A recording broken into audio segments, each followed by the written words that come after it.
sentado lá, chamado Levi. É um coletor de impostos, é um publicano.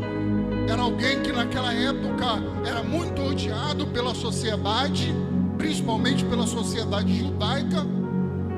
E Jesus vai passar ali próximo. E Jesus olha para Levi, que depois vem se chamar Mateus. Jesus olha para ele e vai dizer: segue-me. E a Bíblia vai dizer que imediatamente Levi, agora Mateus, ele larga absolutamente tudo e vai seguir a Jesus. E um pouco mais adiante, Jesus está ali junto ao lago de Genezaré, e tem ali um grupo de pescadores ali que haviam passado a noite pescando, pois era a profissão de muitos daquela época. E Jesus, em especial, ele se aproxima de um camarada chamado Pedro, e ele vai dizer para Pedro: Pedro, por gentileza, afasta um pouquinho o barco para cá. E Pedro faz esse favor para Jesus, e Jesus sobe em cima do barco, e a Bíblia vai dizer que ele começa ali a ensinar as pessoas que estão ali. E a história os irmãos já conhecem muito bem. Acabando Jesus de ensinar aquelas pessoas, Jesus orienta a Pedro mais uma vez para que ele afaste o barco para longe da praia, para poder pescar. E Pedro vai dizer para Jesus: olha, nós passamos a noite toda aí, dentro d'água aí, lança a rede para lá, lança a rede para cá, e não pescamos absolutamente nada, mas sobre a tua palavra nós lançaremos a rede. E a história os irmãos conhecem muito bem. Ali acontece todo um milagre, acontece toda uma situação ali. Porém, quando eles retornam para a beirada da praia, Jesus, ele se volta para Pedro, para André, para Simão, para João e para Felipe.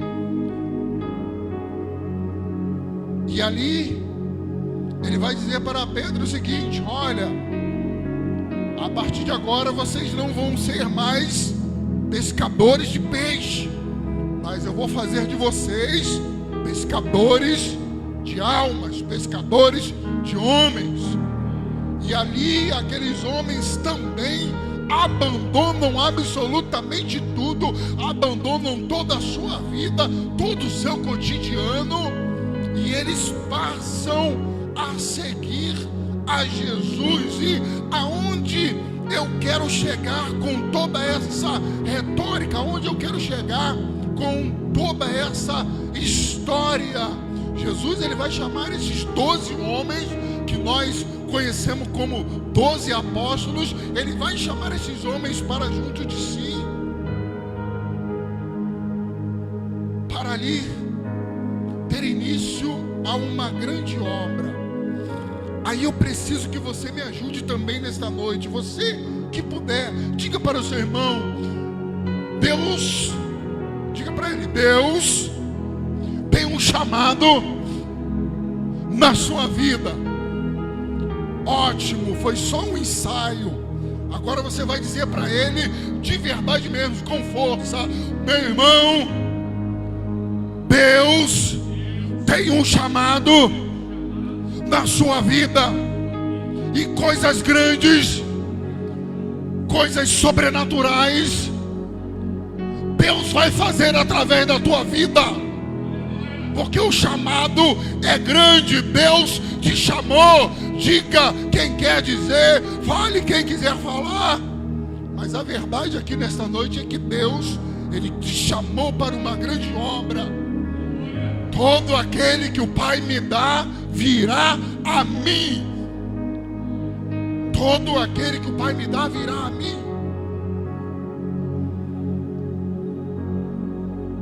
ali, irmãos,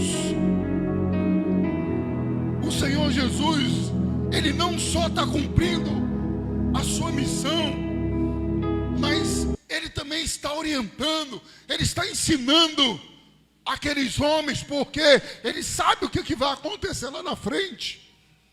Lá na frente Ele vai ser crucificado, Ele vai ser morto. E a obra que Deus iniciou, ela não pode ser parada. Porém, eu volto mais um pouquinho. Esses 12 homens, na qual Jesus escolheu, se você for estudar a pessoa de cada um deles,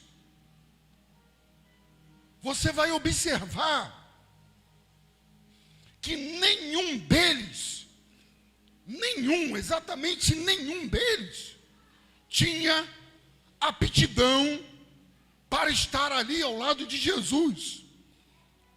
Nenhum deles, pastor Márcio, tinha capacidade de estar ali ao lado do mestre. Nenhum deles tinha. Por mais inteligente que fosse, por mais profissionais em suas áreas que fossem, nenhum deles tinha capacitação de estar ali ao lado do Senhor Jesus Cristo. E o que isso nos ensina? O que isso ensina para mim? O que isso ensina para você? O que isso ensina para a igreja? Isso nos ensina que a capacidade, ela vem de Deus. Diga para o seu irmão, a capacidade, ela vem de Deus. Quem vai te capacitar é Deus. Quem vai te capacitar na caminhada do dia a dia é Deus e mais ninguém. É Ele que vai te capacitar. E Jesus está capacitando aqueles homens ali. Aí chega uma certa altura daquela caminhada,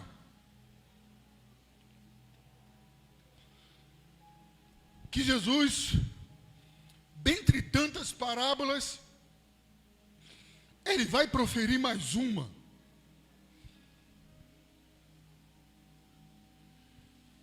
E Ele vai proferir uma das parábolas mais conhecidas em todo o planeta.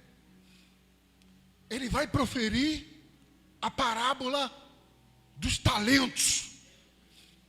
Ele vai dizer, olha,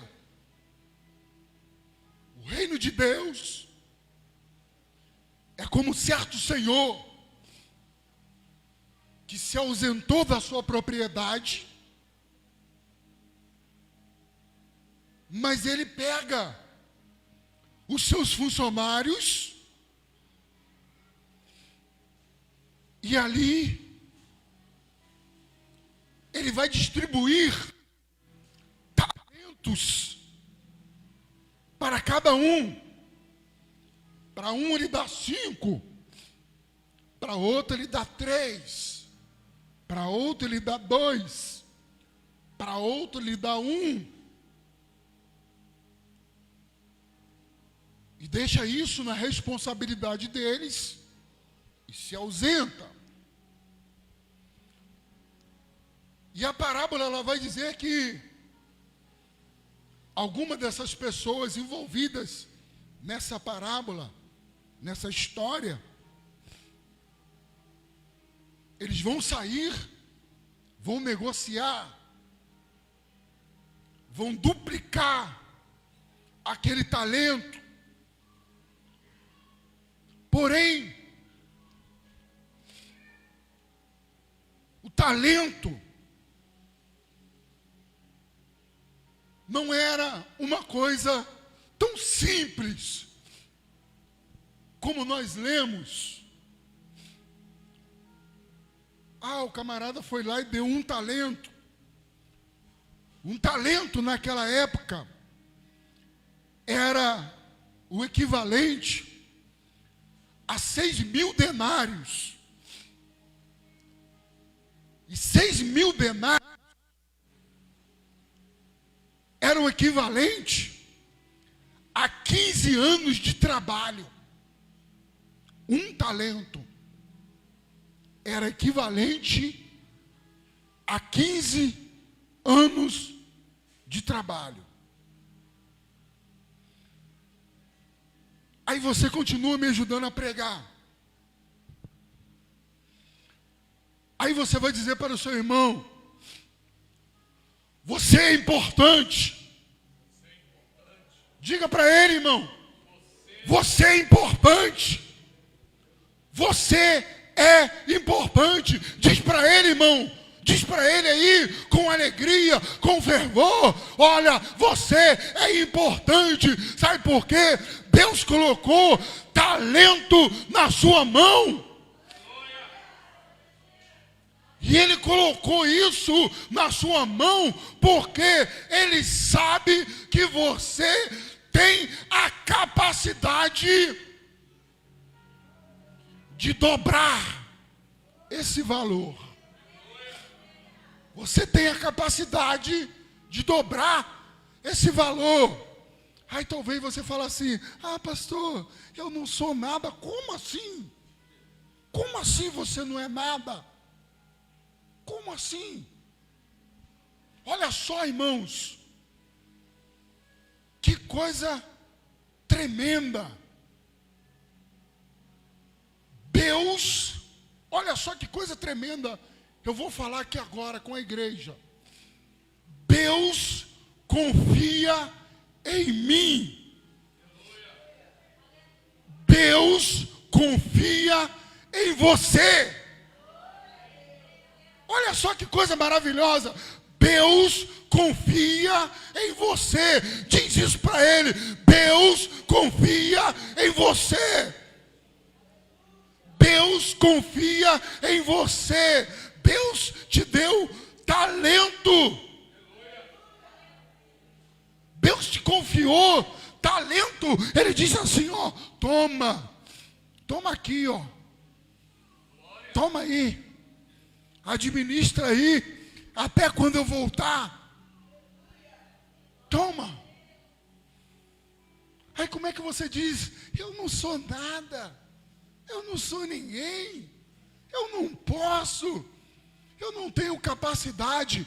Todo aquele que o Pai me dá virá a mim. E todo aquele que vir a mim, de maneira nenhuma o lançarei fora. Aí você vai ver Jesus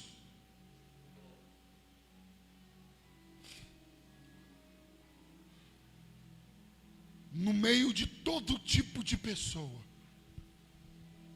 Você vai ver Jesus ali, meu irmão, com todo tipo de pessoa daquela época. Sabe por causa de quê? Paulo, ele vai registrar isso lá na carta aos Romanos, aonde ele diz assim: Deus não faz acepção de pessoas. Eu até posso fazer, você até pode fazer acepção de pessoas, mas Deus, Ele não faz acepção de pessoas. E é interessante, irmãos, eu gosto muito desse verso 37 que eu li para os irmãos.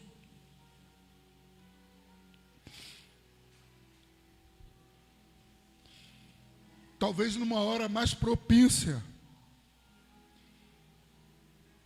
nós venhamos entrar com mais detalhes nesse assunto, mas é um verso que eu gosto muito, porque é um dos primeiros versículos que eu me deparei com ele através de irmãos na época da minha conversão. Porque, assim como nenhum dos 12 discípulos tinha absolutamente nada, assim como nenhum dos 12 discípulos tinha capacidade nenhuma de estar ali junto a Jesus, eu também não tinha. Eu também não tinha. Há quase 30 anos atrás, a vida era de horror, a vida era de derrota em cima de derrota. Era uma vida de luta, sem esperança de absolutamente nada. Fundo do poço. Fundo do poço era água com açúcar para mim. E hoje em dia, a gente observa um termo usado, que eu acho até meio errôneo, mas enfim, a gente vê as pessoas, eu aceitei Jesus como Salvador da minha alma. Porém, a grande realidade é que Jesus é que nos aceitou. A grande realidade é que nenhum de nós aceitou Jesus. A realidade é que Jesus, Ele nos aceitou como filhos, como irmãos, como amados. E é interessante, quando Ele vai dizer lá no Evangelho de João, vinde, vinde, vinde benditos de meu Pai. E esse verso, ele muito me emociona, porque Jesus, ele vai dizer aqui, todo aquele que o Pai me dá, não interessa se é drogado, se é prostituta, se é homossexual, se é mendigo, se é morador de rua, todo aquele que o Pai me dá, virá a mim, e aquele que vier a mim, de maneira nenhuma,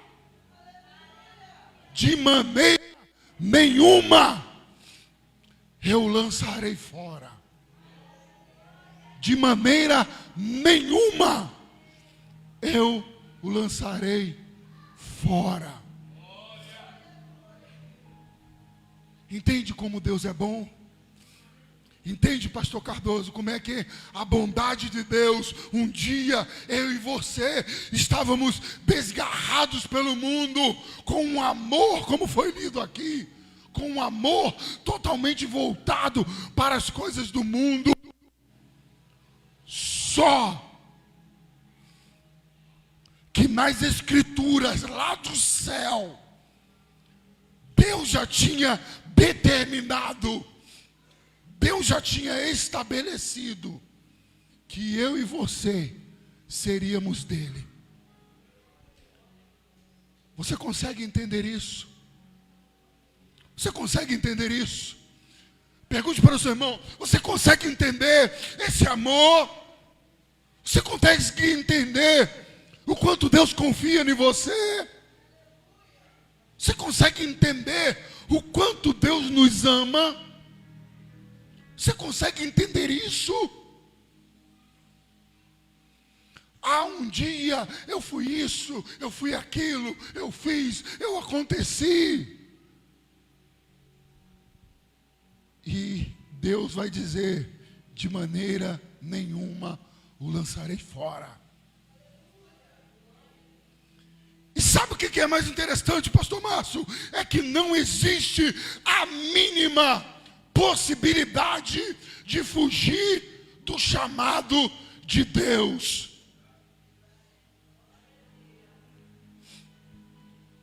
Sabe por que tem muita gente sofrendo? Sabe por que tem muita gente hoje passando por dificuldades de tudo que é ordem? Sabe? Está fugindo do chamado. Está fugindo do chamado. E cada vez que nós tentamos fugir do chamado, Deus, Ele vai estreitando os nossos caminhos. E eu me lembro muito bem disso, que numa certa altura da minha vida, tudo andava de mal a pior. Até o que estava certo virava errado. E o que estava errado virava mais errado ainda. Aí muitos aí no mundo vai dizer que é azar, que é isso, que tem que tomar um passe, que tem que tomar banho de pipoca, que tem que tomar banho de amor, que tem que fazer isso, que tem que fazer aquilo. Não precisa fazer nada disso, não precisa fazer nenhum desses rituais, basta apenas você entender o chamado que Deus tem na tua vida e parar de ser um filho mal criado. E eu lembro que por muitos anos eu fui um filho mal criado. Eu queria fazer aquilo que eu queria. Eu queria fazer do jeito que eu queria fazer. E nada dava certo. Nada dava certo. Nada dava certo. Porém, irmãos, eu louvo a Deus, porque sobre a face dessa terra ainda existe homens e mulheres que fazem a obra do Senhor. Eu louvo a Deus, irmãos, que tem homens e mulheres que não estão aí atrás de dízimo, nem atrás de oferta, nem atrás de riqueza, nem atrás de carro, mas estão atrás de fazer a vontade daquele que nos enviou. Eu lembro, irmãos, que a vida estava me castigando bastante, afundado nos vícios, andando pelo vale da sombra da morte. Deus envia um rapaz de muita coragem, diga-se de passagem. E eu lembro que eu estava no alto do morro onde eu morava, onde acontecia ali jogos de futebol, jogos de baralho, uma série de coisas ilícitas. E eu lembro de estar sentado ali e vir esse servo de Deus, e ali ele começara a me falar uma série de verdades, pastor Márcio. Por quê? Hoje nós estamos em meio a uma geração onde tudo é ofensivo. Pessoas mais frágeis que uma caneca de porcelana. Hoje você não pode falar nada para o camarada. Hoje você não pode falar nada para ela, que já se ofende. Hoje você não pode subir no púlpito da igreja e pregar a verdade em alguns lugares, que as pessoas já saem de dentro da igreja ofendidinho. Não gostei do que aquele pastor falou, não gostei do que aquele irmão falou. Mas eu louvo a Deus, irmãos, que Deus tem levantado homens e mulheres na face dessa terra para pregar a verdade pura e genuína. E algumas das vezes a verdade que nos falta, pastor Márcio, é a seguinte: tome vergonha na sua cara e se levante daí. E era aquilo que eu precisava ouvir, porque o melzinho da palavra eu já tinha ouvido e não estava me adiantando de nada. E você vai observar aqui que dentro desse texto que nós lemos, se você for ler todo o contexto, Jesus, o pão da vida, você vai ver que Jesus está num certo lugar, e quando amanhece, as pessoas que estão ali não veem mais ele ali e começam a correr atrás de onde estava Jesus. E eles encontram, e quando eles encontram, as pessoas vão perguntar para ele: como que o Senhor chegou aqui, mestre? Mestre, como o Senhor chegou aqui, mestre? E Jesus vai dizer o que, irmão? Verdade. Jesus vai virar para eles e vai dizer: olha,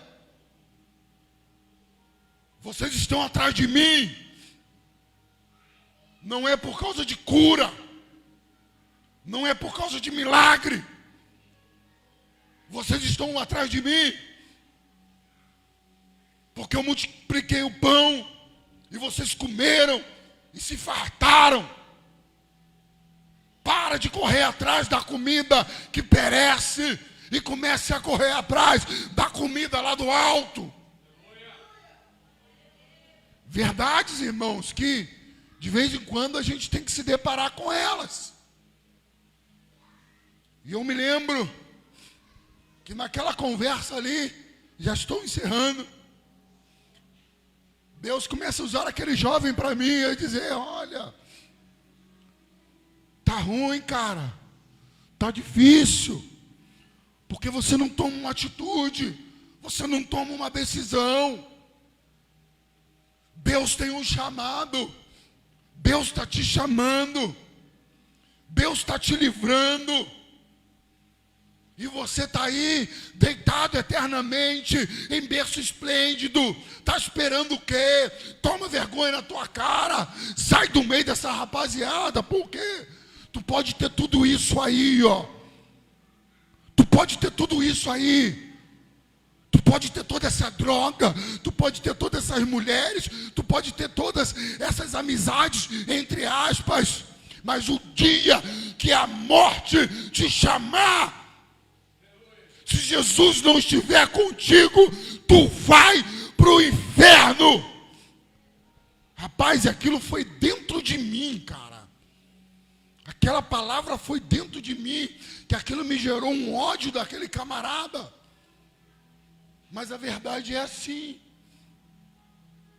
Já colocou um remédio que cura de verdade na sua ferida? Lembra do metiolate? Todo mundo tinha medo do metiolate. Nossa, se deu um arranhadinho de nada, a mamãe, a vovó já vinha com aquele vidro vermelho, com aquela espátula. Era o terror da minha geração, era o tal do metiolate. Então, a palavra de Deus é assim, irmão.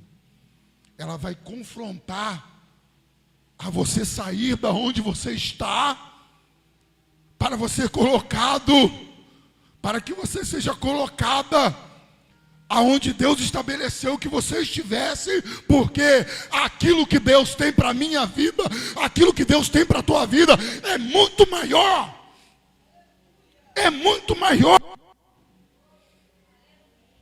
O que Deus tem reservado para nós, irmão, é muito maior.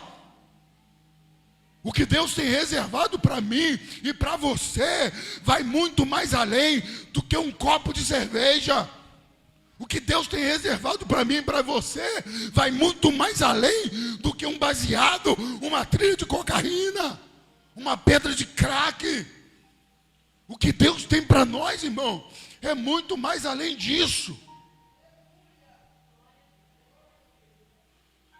Deus não chamou nenhum de nós para vivermos rebaixados, humilhados por Satanás, não.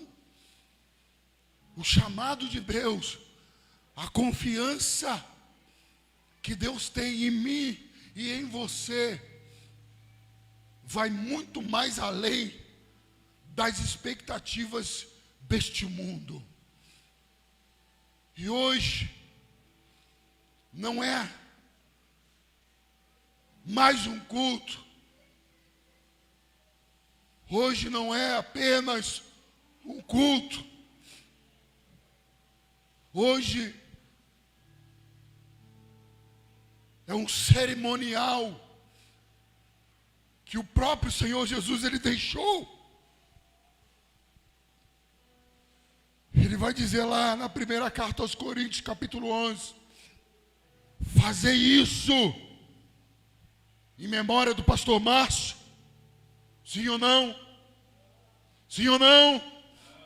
Fazer isso em memória do templo? Não.